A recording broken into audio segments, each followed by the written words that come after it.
Welcome to Hood Champion Boxing and Sports. In boxing, you find a way to win or you find a way to lose. Love and hate. Those are the two words I think of whenever I see Oscar De La Hoya and Canelo together. And I'm going to tell you right now, Canelo can say what he wants, but he likes Oscar De La Hoya, at least for what Oscar De La Hoya is doing right now, where Oscar De La Hoya,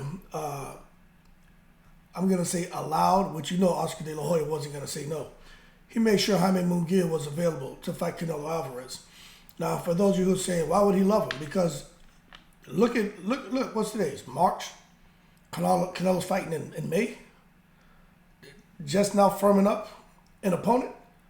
All that stuff he was trying to work over there with the PBC didn't really work out, although PBC is kind of involved again. It's a PBC event. But you better believe that even though you watch Canelo, he needed to do something big for this fight on May 4th. He needed a big name. The whole world wanted David Benavidez. He already said why, right? He wants a whole lot of money. I think he may get a lot of money to fight Benavidez. I don't know if he'll get what he's asking for, 150, 200 million. I just don't think, like I said in the video yesterday, I think the Floyd Mayweather pay-per-view era, Manny Pacquiao, Conor McGregor, I think that's over. Oscar De La Hoya, I think it's over. But he may still get something close to 100 million. I don't know. But he wasn't getting Benavidez, so he needed someone where fans would be like, okay, we can accept this person, even though they're still going to be sour. But they're not going to, try to find him and start round two at the killing spree. So then it's like, okay, we knew it wasn't going to be Terrence Crawford because he shot that shit down with the quickness. That's like Andre. He just like, no, it's not going to happen. And then we're sitting here kind of trying to figure out, well, who's he going to fight? Because when you went out there and you looked at what he had available, wasn't really much there. That is a big enough name to have him fight on a Cinco de Mayo weekend. And then, boom, he had to work with Oscar De La Hoya. Now, did he want to? Probably not. Did Oscar want to work with him? Probably so, because of the payday. But I just think it's like for Canelo, he's getting another huge payday, massive payday, 60 million or something crazy, right? And for that, he loves the fact that Jaime Munguia is available, and Jaime Munguia is directly attached to Oscar De La Hoya and Golden Boy. But then he hates the fact that Jaime Munguia was the optimal choice, and because Jaime Munguia is attached to Oscar De La Hoya. And as far as Canelo Alvarez fighting Mexicans, he said he would never fight a Mexican. I think his last 12 opponents, none have been Mexican. And he had no intentions of ever fighting another Mexican. But he said Jaime Munguia has been respectful. He's been a professional. He's Mexican. And Canelo feels like it's an honor for him to give Munguia the opportunity and do it and make everything about the show all Mexico. And for that, I tend to believe what Canelo says. Not everything. No, I ain't stupid. I ain't going to sit here and take it to the stupid and turn dumb overnight. But I tend to believe Canelo is a guy, if you respect him and you kind of stroke his ego a little bit, I think Canelo will give you a fight. But if you come out like David Benavidez and his dad, grow some balls, he's scared, he's a B word, he's a this, he's a that, Canelo ain't trying to hear that. Because he doesn't have to fight you. That's one thing that I think we all can agree on. Canelo can do what he wants. He doesn't have to fight anybody. But that being said, Canelo realizes that the Mexican fans may be split on that night.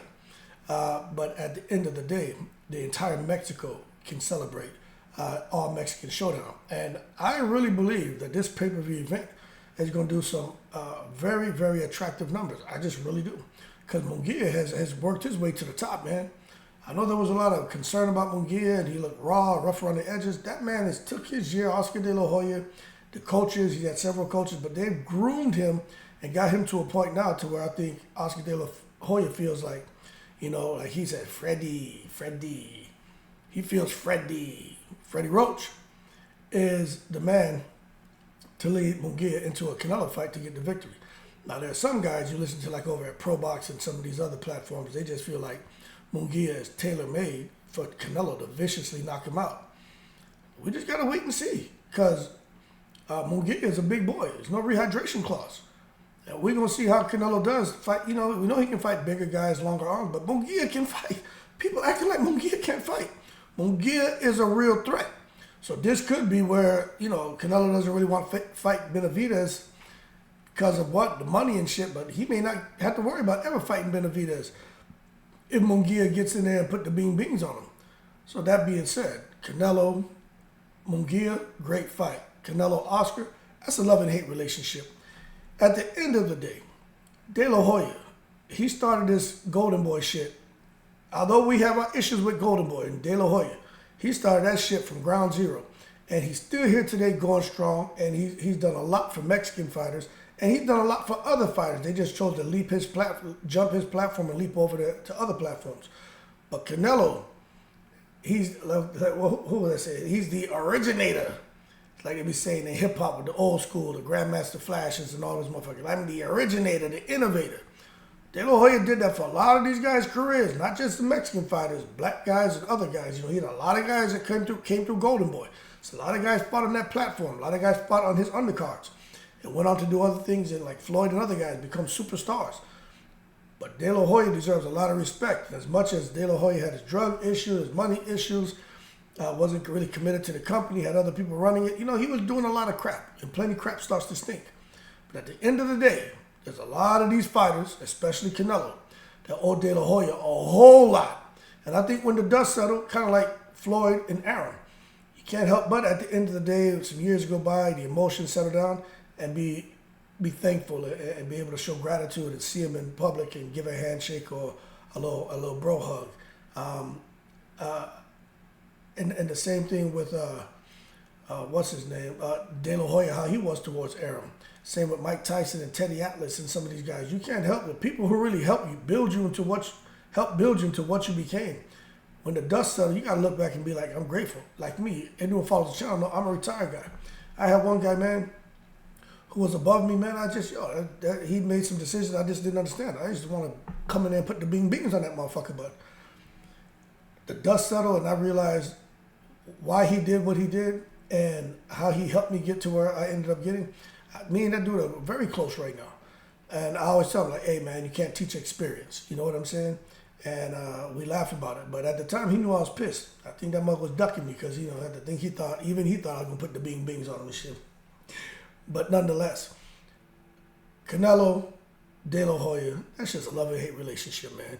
And right now, Canelo's loving him because of De La Hoya having Munguia. Canelo gets another massive payday. Y'all keep cool. I'm in the breeze.